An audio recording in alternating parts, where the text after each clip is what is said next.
And if you can't be honest about the little things, then that's a problem. Trust is essential to relationships. Honesty is also the key element to growth.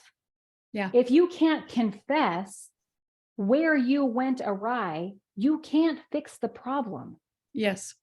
If you're going to blame it on your kids, or you're going to blame it on the traffic, or if you're going to blame it on, the cashier at the grocery cart should have done the job, like whatever it is, if you're going to blame it on somebody else, then the problem doesn't get fixed and you keep having the consequences to the problem.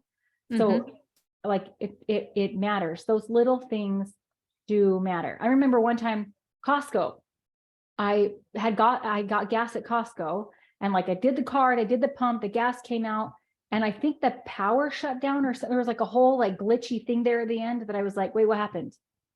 And so I put the pump back, and I didn't get a receipt because I was like, then later when I did my books, a couple of days later when I was reconciling my accounts, that transaction never showed up in my account. So I watched another couple of days, and it never went through. So I actually had to call Costco to be like, hey, I owe you money for gas. And it was such a weird foreign thing that she didn't know how to handle it. And she was like, oh my gosh, I can't believe you called. We lost all of the sales that day because whatever happened, like they didn't get paid for any gas at that store that day because of whatever that glitch thing did. Whoa. Yeah. So, I was like, okay, well, this is how much I owe you. This is what I say. And it was like a whole thing. I even had to go into the store. It was like a whole thing, but the honesty was so rare that she was like, I don't even know how to deal with this, which I think is really sad. Yeah. I think that's sad on a whole bunch of levels. And also during COVID, there was a thing about honesty that I was like, my gosh, this is a problem for us. We donated blood. My husband and I donated blood pretty regularly.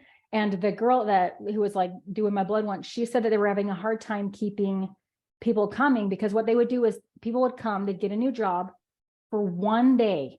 And once you're on the clock for one day, then you got like a week or two of vacation pay or sick pay or like whatever it was.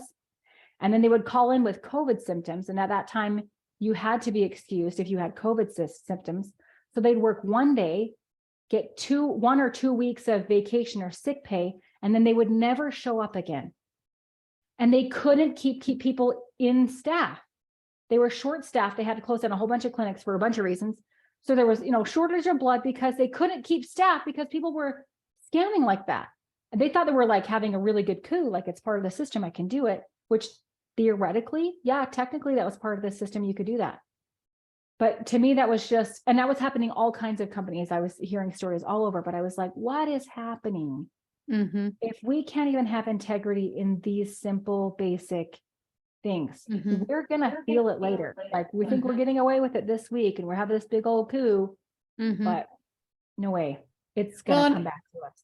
Yeah. And I think that is our whole point with doing this series is there's like, we're not here to like judge everyone and all of their actions and the things that they do and whatever. That's not our goal. Right.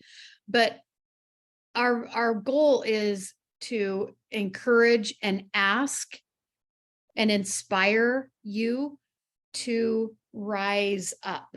Let's bring it up another level. Where is your integrity now? Let's raise it up just a little bit. And what is it? The tide that raises all the boats. What's that saying? That rising tide raises all boats. Yeah, like rising tide raises all the boats. So think about your circle of influence. And if you can rise your integrity and rise your character and whatever up, it's going to lift everyone in your sphere, everyone in your circle of influence.